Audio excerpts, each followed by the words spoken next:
आइन आइन का मखरज हलक के दरमियानी हिस्से जिसे वस्ते हलक कहते हैं वहां से आइन अदा होता है। हलक के जो तीन हिस्से हैं जहां से हमने हा खौ पढ़ा है तो हलक का बीच का हिस्सा वहां से आइन अदा होता है जहां से हमने हा भी पढ़ा है।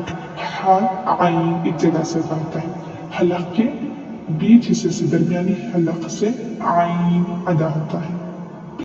आइन वस्ती हलक से अदा होता है, यानी हलक के दरमियान से आइन अदा होता है। जैसे कि आपको इस नक्शे में नज़र आ रहा है कि हलक को नीले रंग से ज़ाहिर किया गया है और वस्ती हलक की निशानी भी लगाई गई है। पढ़ने का तरीक़ा, आइन को वस्ती हलक से अदा करें और 3 अलिफ के बराबर लंबा करके पढ़ें। जैसे आइन, गलतियों की निशानदही। बाद बच्चे आइन की अदायगी के वक्त आवाज़ नाक में लेके जाते हैं, ये गलत है। जैसे आइन, और उस्ताद के बार बार कहने के बावजूद भी और बच्चे की कोशिश करने के बावजूद भी फिर भी आवाज़ नाक में ख़ुद ब खुद चली जाती है। और नाक में आवाज़ जाने की वजह पहले भी बताई गई थी कि अगर हुरूफ़ मद्दा या हुरूफ़ लीन से पहले या बाद में नून या मीम आ जाए तो उसकी वजह से आवाज़ नाक में चली जाती है। तो इस गलती को दुरुस्त करने का आसान तरीक़ा यह है कि लफ्ज़ आई का बार बार 3 अलिफ के बराबर लंबा करके इस तरह मश्क करवाएं, आई आई, और बार बार मश्क करवाने के बाद आखिर में नून पढ़ें। जैसे आइन। तो इस तरह मश्क करवाने से इंशाअल्लाह आवाज़ नाक में जाने से बच जाएगी। बाद बच्चे आइन की अदायगी के वक्त आखिर में नून के ऊपर कलकला करते हैं, ये गलत है। जैसे आइन।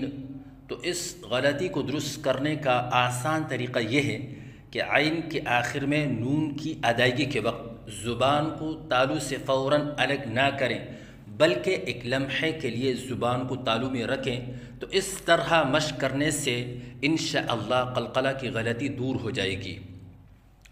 बाद बच्चे आइन की अदायगी के वक्त आवाज़ में लहराव सा पैदा करते हैं, ये गलत है। जैसे आइन।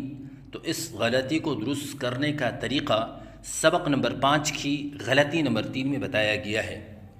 बाद बच्चे आइन की अदायगी के वक्त दरमियान में या को मजहूल पढ़ते हैं, ये गलत है। जैसे आइन।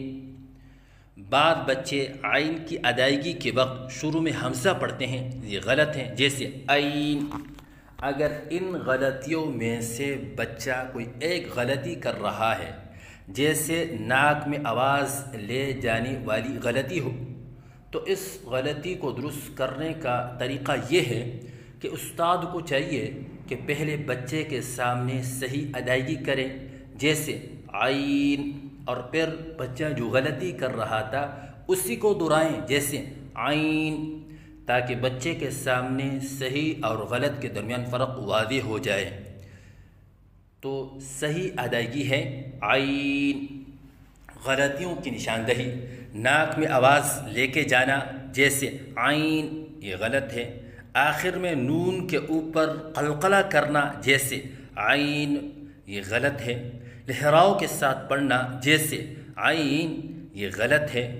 आइन के दरमियान या को मजहूल पढ़ना, जैसे आइन, ये गलत है। शुरू में हमज़ा पढ़ना, जैसे आइन, ये गलत है।